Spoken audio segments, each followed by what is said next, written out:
इमरान साहब, हमने अभी जिस तरह से शुरू में बात की, बड़ा इम्पोर्टेंट ये हफ्ता अगला हमें नज़र आ रहा है। वैसे तो हम हमेशा ही कहते हैं पाकिस्तान में हमेशा ही हर हफ्ता हर महीना ही इम्पोर्टेंट होता है, लेकिन आपको लगता है कि जो ये प्रिडिक्शन की गई थी कि जून जुलाई के महीने इस हुकूमत के लिए बड़े मुश्किल हो जाएंगे, आपको लग रहा है कि उसका एक स्टार्ट हमें नज़र आ रहा है? बिस्मिल्लाहिर्रहमानिर्रहीम। पहली बात तो ये समीना की जिस तरह आपने कहा, हमने तो जब से आँख खोली है, होश संभाली है, यही है कि पाकिस्तान एक संगीन जो है ना बहरान का शिकार है और बड़े मुश्किल हालात से गुजर, नाजुक मोड़ से जी हाँ। तो ये वो नाजुक मोड़ जो है ना वो ख़त्म ही नहीं हो रहा। ये नाजुक मोड़ कब ख़त्म होगा, ये मामला जो है संगीन हालात वाले कब ख़त्म होंगे, ये अल्लाह जानता है, या हमारे जो अशराफिया वो जानती है। आम आदमी बेचारा जो है उसके लिए मसाइल हर हुकूमत में हर दौर में एक जैसे ही रहे हैं। दूसरी बात ये कि जहाँ तक ये जून जुलाई की बात है, तो मैं समझता हूँ कि अभी रावी जो है ना हुकूमत के लिए चैन लिख रहा है। अभी मुझे तो इस जून जुलाई, क्या अगले साल जून जुलाई में भी हुकूमत के लिए उस तरह से मुश्किल नज़र नहीं आती। उसकी बुनियादी वजह ये है कि देखें हुकूमत के लिए ख़तरा क्या है। हुकूमत के लिए ख़तरा सिर्फ एक है, और वो ख़तरा है जिसका नाम है इमरान ख़ान। और इमरान ख़ान साहब कहाँ हैं? इमरान ख़ान साहब जेल में है। और जो उनकी जमात के लोग हैं, जो उनके लिए कोशिश कर सकते थे, जो कोई तहरीक चला सकते थे, जो आवाम को मोबलाइज कर सकते थे, उनका आपस का जो मामला है वो नहीं हो रहा। 3-3 4-4 ग्रुप बने हुए, और वक्त के साथ साथ अगर इमरान खान साहब को राय नहीं मिलती तो ऐसा महसूस होता है कि शायद ये ग्रुपिंग मज़ीद मजबूत होगी और इसके मज़ीद मसाइल पैदा होंगे। तो PTI के लिए जो मामलात हैं जब तक ठीक नहीं होते तो हुकूमत के लिए तो मामला ठीक ही ठीक है। इसलिए मैं नहीं समझता कि हुकूमत को फ़िलहाल को मसला हो। नहीं, लेकिन जो हुकूमत परफॉर्म अगर ना कर पाए, और हम वो हुकूमत जो बिजली के 300 यूनिट फ्री देने के दावे के साथ आए, और उसके बाद सूरत हाल ये हो कि आज लोग दुहाइयाँ दे रहे हैं। आप देखें बाहर सोशल मीडिया सारा भरा पड़ा है, बाहर निकल कर लोगों से बात करें, कोई अपने जेवरात बेच रहा है और कोई मोटरसाइकिलें बेच रहा है और बिजली के बिल दे रहा है, और साथ में झोलियाँ उठा के बददुआएँ दे रहे हैं। ये सिर्फ नहीं है इमरान साहब, टैक्सेस जो बजट में बताए गए थे बजट स्पीच में, उसके बाद मज़ीद टैक्सेस इम्पोज किए गए हैं बजट की मंजूरी तक। और आज आप वज़ीर ख़जाना के हवाले से देख लें तो वो खुद एतराफ़ कर रहे हैं कि जी बिल्कुल सही बात है, हमने टैक्सेस लगाए हैं और लोग सही परेशान हैं। लेकिन आपको लगता है कि ये सारी चीज़ें हुकूमत के लिए कोई दर्द सर नहीं है और कोई इस तरह की बात नहीं है, लोग थोड़ा सा शोर शार मचाएंगे फिर बिल दे के और घर चले जाएंगे? नहीं, इसमें ना ये बात नहीं है। मसला ये है कि इसका हल क्या है। इस वक्त ये हुकूमत नहीं होगी, कोई दूसरी हुकूमत हो, कोई तीसरी हुकूमत आ जाए, जो मर्जी आ जाए, जमहूरियत की बसात लपेट दे या कुछ भी कर दें। क्या हालात ऐसे हैं पाकिस्तान के माशी हालात के कोई आएगा और उसके पास एक ऐसी दरसिंगी होगी, जादू की छड़ी लहराएगा और सारे मामला ठीक हो जाएंगे?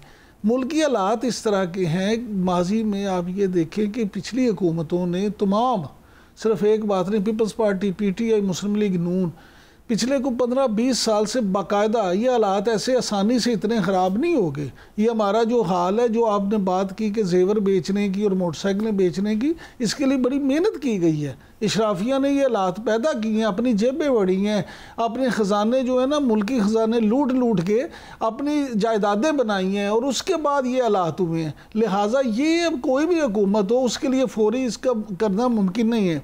जहाँ तक बात मौजूदा हुकूमत की है तो वज़ीर आज़म मियां शहबाज शरीफ ने तो ख़ुद ये बात की है। उन्होंने तो कहा है कि जी IMF के साथ ये बजट मिल के बजट बनाना जान जोखों का काम। लेकिन खबरें तो ये आ रही हैं कि IMF फिर भी खुश नहीं है, वो फिर भी इस बजट से राजी नहीं है। देखिए, IMF बजट से राजी ना हो, IMF राजी होगा जब आप उसके पैसे वापस करेंगे या उसको कोई इस तरह का प्लान देंगे। फौरी तो बजट से तो नहीं पैसे वापस करने थे ना, तो जाहिर है बजट तो उन्हीं की मर्जी से, उनकी सारी मुशावरत से बनाया है। फिर भी वो कह रहे हैं कि जी ये बजट ठीक नहीं है, तो फिर वो और क्या चाह रहे हैं? देखिए, बात ये है कि उनको IMF को इस बात से कोई सरोकार नहीं होता। देखें, अगर आप किसी से कर्ज लेते हैं, किसी बैंक से कर्ज लेते हैं, तो वो क्या करते हैं? क्या बैंक को ये नहीं होता कि आप भूखे मरे या आपके घर में बिजली का बल्ब जले या ना जले? उसको तो ये होता है कि आप अपनी किस्त जमा कराएं। उसी तरह ये देखिए, IMF को तो ये है कि उसने जो आपको पैसे दिए हैं, आप उसको वापस कैसे करते हैं? आप उसकी बला से कि आपके लोग जिए मरें, उसको इस बात से फ़र्क नहीं पड़ता।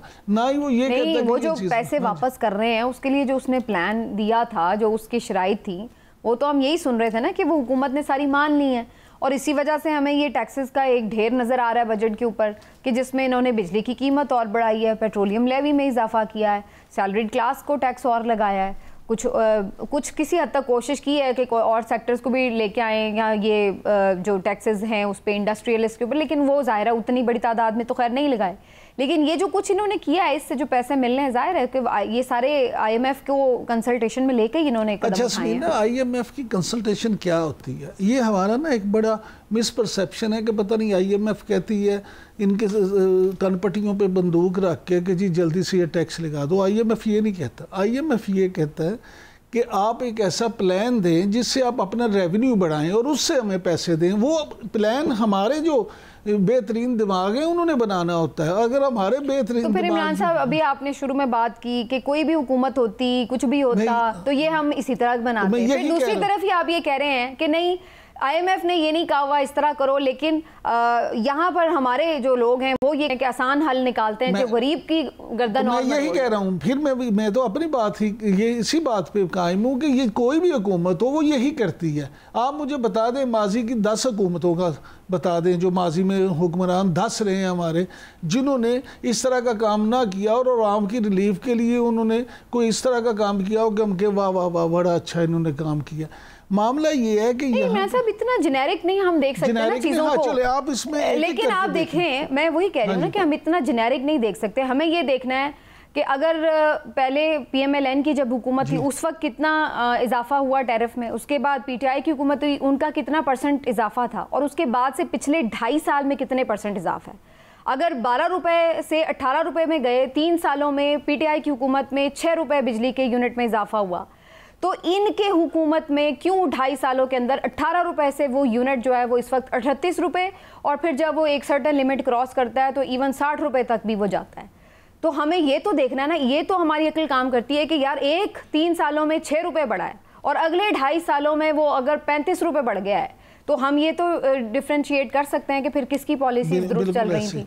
उसकी वजह आप सुन लें, वो जो 6 रुपये बढ़ा था वो इसलिए 6 रुपये बढ़ा था कि उस वक्त माजी की हुकूमतों की पॉलिसियाँ इतनी ख़राब नहीं थी।